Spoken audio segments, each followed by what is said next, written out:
네, 안녕하세요. 유민아빠입니다. 8월 13일 금요일, 그리고 지금 현재 시간은 2시 50분을 막 지나고 있습니다. 시간 마감까지는 대략 한 40분 정도가 남았네요. 이 방송은 유튜브용으로 제작된 방송입니다. 그렇기 때문에 참고하시기 바랍니다. 아무래도 삼성전자를 설명을 하지 않을 수가 없어요. 그죠? SK 하이닉스와 삼성전자를 가지고 설명을 할 수밖에 없습니다. 자, 삼성전자에 대해서는 정말 많이 설명을 드렸어요. 정말 많이 설명을 드렸습니다. 아마 저를 알고 계시다면은 삼성전자를 갖다가 최근에 매수했다? 아니면은 아무튼 5만원대, 5만원대까지는 봐줄 수 있지만, 여튼 6만원 이상에서 매수했다? 는 안되죠. 왜냐면은 너무 많이 알려드렸어요. 삼성전자 매수하는 거에 대해서 연봉 보고 매수하는 거다 라고 분명히 말씀을 드렸습니다. 어쨌든 삼성전자가 굉장히 좀 강하게 하락을 하고 있죠.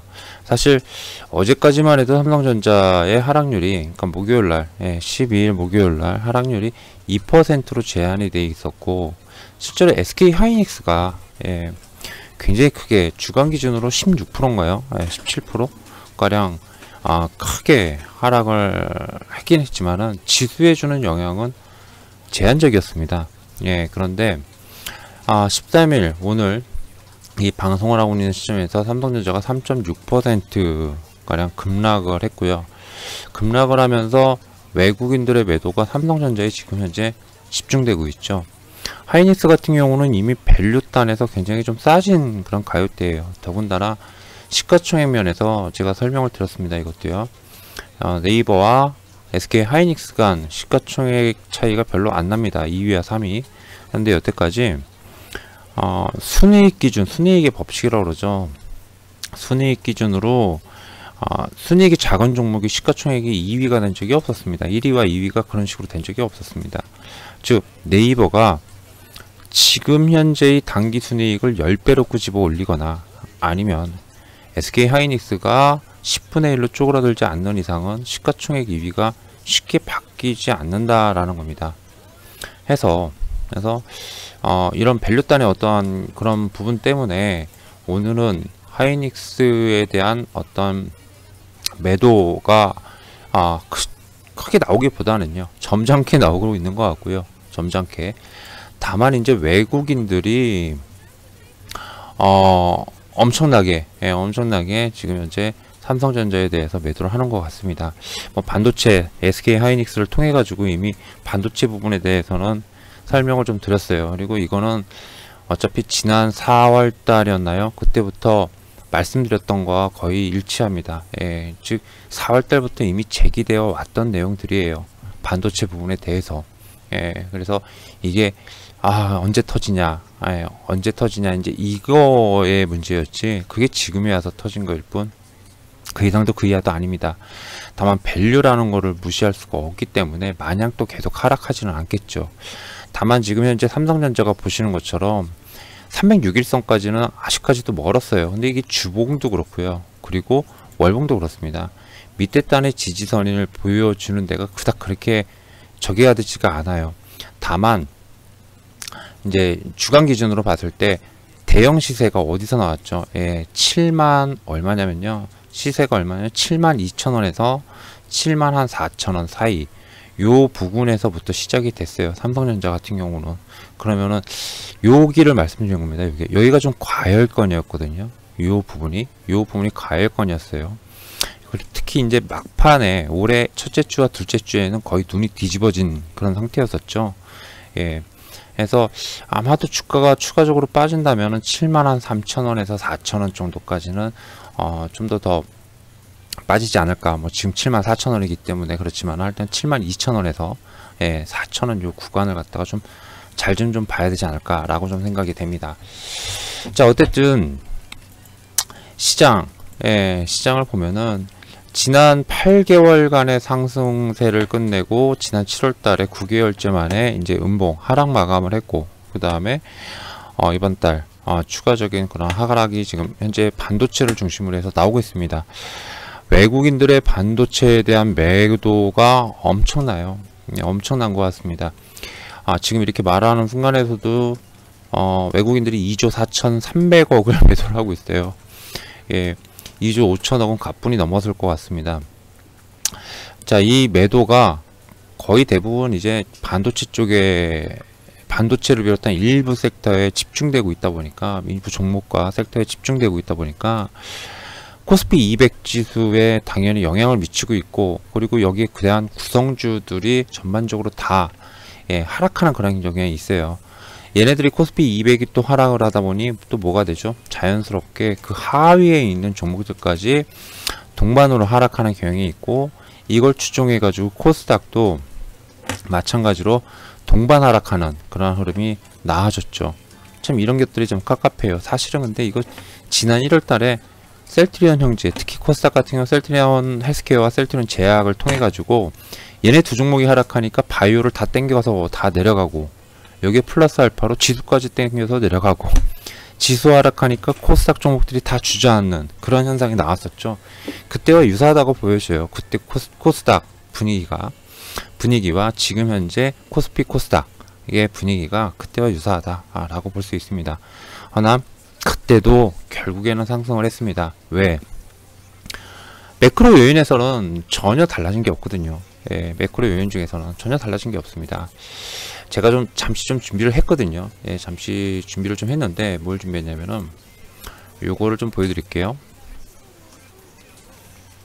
자, 지금 달러 지수 같은 경우는 약보합권이에요. 그죠? 근데 우리 원화가 지금 치솟고 있습니다. 예, 원화가 0.4%, 0.5%가량 치솟으면서 지금 1160원대 중후반을 바라보고 있습니다. 굉장히 세게 그렇게 이제 상승하면서 외국인들이 더 하락을 해야, 하락에 배팅하는 게 아니라 정확하게 매도에 집중하는 그런 모습을 보여주고 있죠. 그런데 지금 보시면은 미국장 계속 뭐 매일 아침에 써드리고 있습니다만은, 미국 증시를 보면은 사실은 미국 증시가 전세계 글로벌 증시의 중심이잖아요. 그래서 얘네들을 기준으로 잣대로 해가지고 많이 우리들은 보게 됩니다. 근데 보시는 바와 같이 별다른 그런 흐름이 감지되지 않고 있어요. 선물 시장에서도 그렇고 다 그렇습니다. 유독 왜 우리나라만 그래?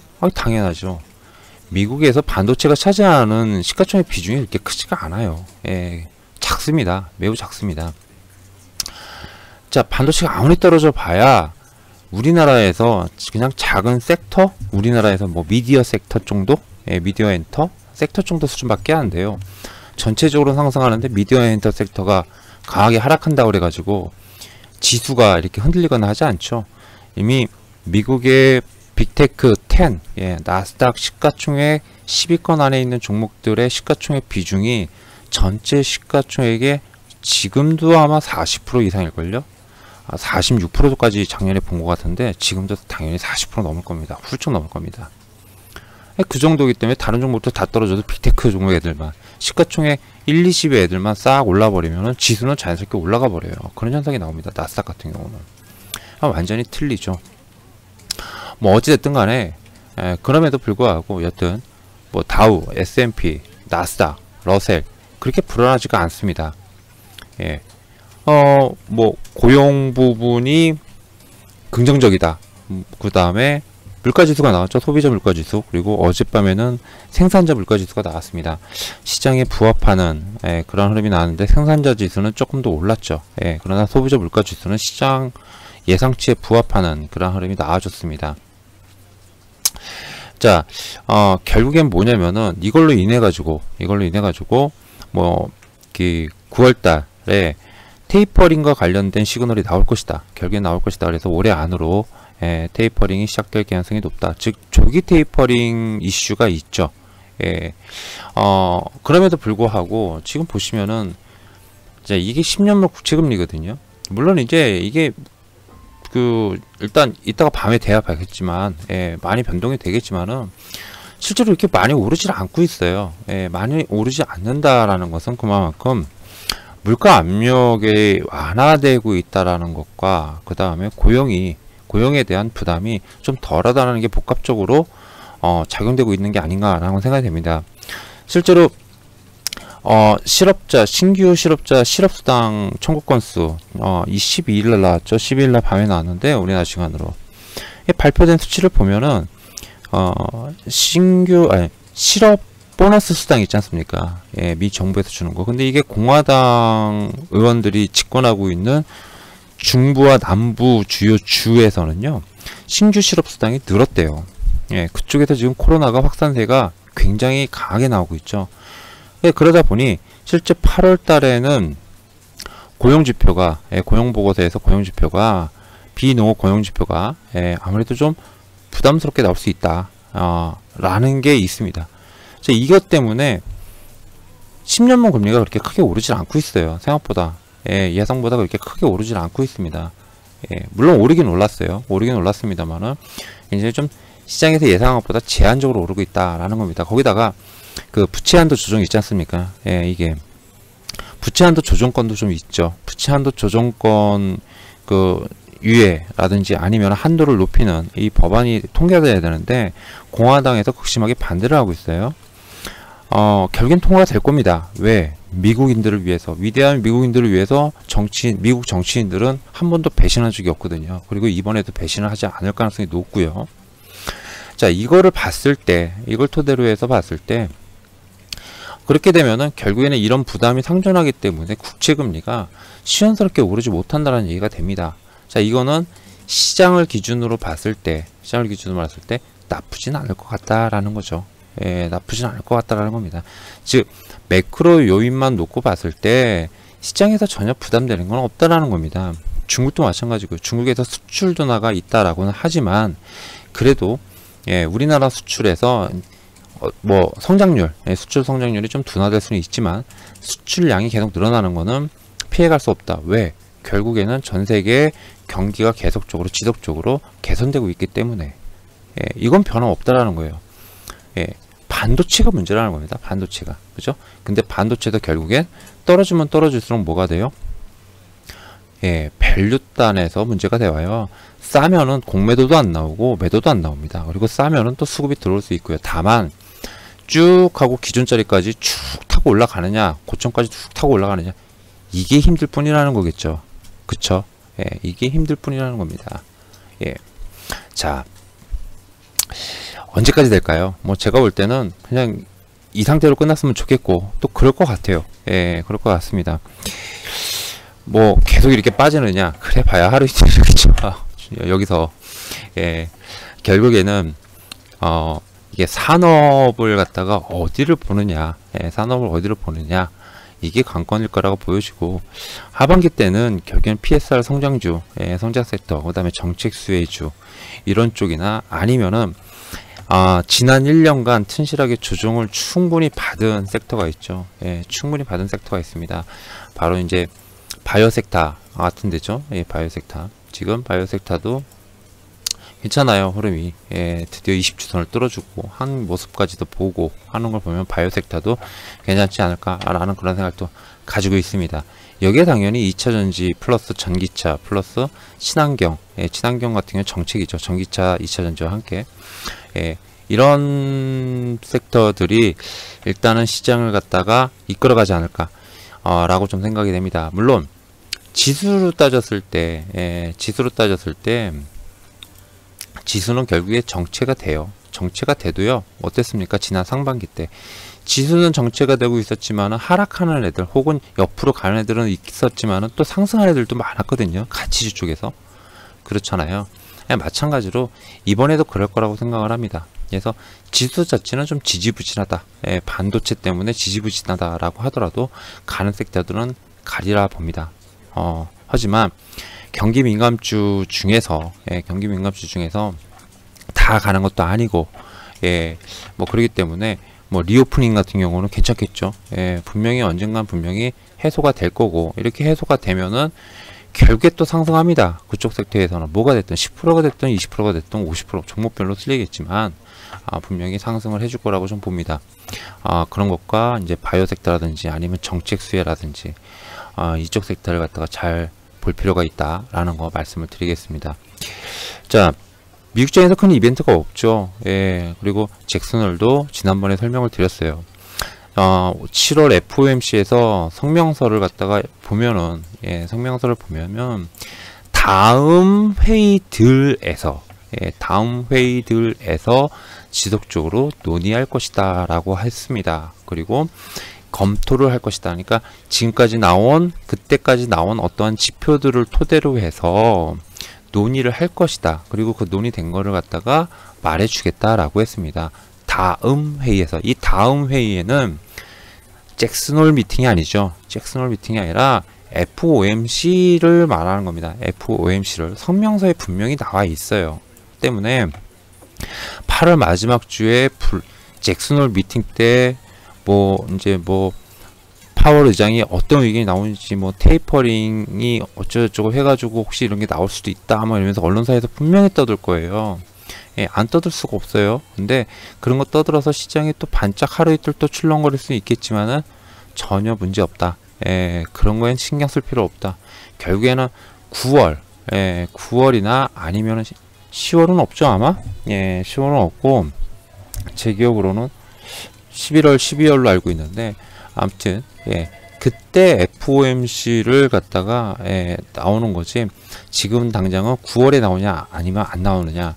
9월에 안 나오고 10월이나 아니 11월 그 다음번 나머지 두 번 쪽에서 나오느냐. 이제 요게 관건일 겁니다. 요게 관건일 거예요. 가장 중요한 거는 9월 이제 첫째 주에 나오는 고용 보고서를 보고 판단을 하겠죠. 그때까지는 그렇게 큰 문제는 없을 거다. 매크로 요인 쪽에서는. 그리고 반도체 쪽도 결국엔 진정이 될 거다라는 거. 언제 진정이 되냐? 제가 볼 때는 그래 봐야 하루 이틀 아니겠습니까? 많이 빠졌잖아요. 항상 많이 빠졌다라는 게 중요합니다. 밸류 단위 문제예요. 아니 SK 하이닉스도 지금 막판 들어가지고 지금 1% 반등이 나오고 있어요. 이렇게 막판 들어서 반등이 나오고 있습니다. 이건 뭐냐면은 시가총액 3위야. 지금 시가총액 비중 차이가 2-3%밖에 안 나요. 2-3%밖에. 2-3%가 안 난다라는 거는 그만큼 뭐죠? 뭐예요? 결국엔 저렴해졌다는 거죠. 그러니까 일단은 뭐가 됐든 진정이 된다. 반등이 쭉 하고 나오진 않아도, 혹은 반등이 쭉 하고 나올 수도 있지만은 뭐가 됐든 진정이 될 거다. 그러면 진정이 된다라는 거는 결국에는 강세인 섹터들이 또 시장을 견인해 가면서 상승할 것이다 라고 생각을 하면 되지 않을까, 이렇게 좀 판단이 됩니다. 자, 시장이 굉장히 어려웠어요 이번 주. 그죠? 시장이 참 어려웠습니다. 어려웠고, 그리고 또 특히 반도체 쪽 때문에 상당히 좀 골치 아팠어요. 근데 지수 자체가 놓고 보면 또 마이너스 3%밖에 안 빠졌습니다. 또 코스닥도 마이너스 1.8%밖에 빠지지 않았어요. 근데 종목별로 보면은 굉장히 많이 빠졌어요. 굉장히 많이 빠졌습니다. 자, 이거는 결국에는 어떤 지수를 붙잡고 있는 그런 케이스죠. 지수를 붙잡고 있다 보니까 이런 케이스입니다. 근데 종목별로 보면은 요번 주에 마이너스 한 10% 이상씩 이렇게 빠진 종목들이 정말 수두룩한 것 같더라고요. 정말. 근데 어떻게 어떤 종목을, 어떤 섹터의 종목들을 가지고 있느냐. 내가 예를 들어 가지고 리오프닝을 가지고 있다. 리오프닝 결국엔 코로나가 진정될 것이다. 백신 접종률 올라올 것이다. 리오프닝 갈 것이다. 대세 상승은 아니더라도 일단 반등 나오면서 전고점까지 종목에 따라 틀리겠지만 분명히 어떤 식으로든 반등이 나올 것이다. 어떤 식으로든 반등이 나오면 수익을 더 챙겨가거나 아니면은 손실폭을 줄이거나 이런 식이 되겠죠. 그러니까 시장에 대해서는 매크로 요인 쪽 어떤 변화 요인에 있어서 시장에 전체 영향을 주는 그러한 요인은 지금 현재로서는 없다라는 거, 그거를 잘 그것만 잘 챙겨 두시면은 큰 문제는 없을 거다라고 생각을 합니다. 단 섹터와 종목별입니다. 섹터와 종목별. 어떤 섹터를 가지고 있느냐, 어떤 섹터에 어떤 종목을 가지고 있느냐, 이게 관건이겠죠. 이게. 그러니까 특히 이렇게 시장이 좀 많이 좀 이렇게 출렁거릴 때는 또 주도주 변화가 나오는 경우가 굉장히 많아요. 그래서 시장이 안정되면 쑥 치고 나가는 그런 현들이 있죠. 그러니까 이제 그런 부분들을 잘 염두해서 지켜볼 필요가 있지 않나, 이렇게 좀 생각이 됩니다. 자, 시장 굉장히 어려웠지만 그래도 다음 주는 좀 반도체 쪽이 좀 진정되면서 그러면서 반등도 좀 슬슬 나와주는 그런 흐름이 예상되기 때문에 너무 우려하지 말고 연휴입니다. 코로나 좀 조심하시고 코로나 조심하시고 건강 주의하시고 그러면서 마지막 여름 잘 마무리 하시길 바랍니다. 이상 유민아빠였습니다. 감사합니다.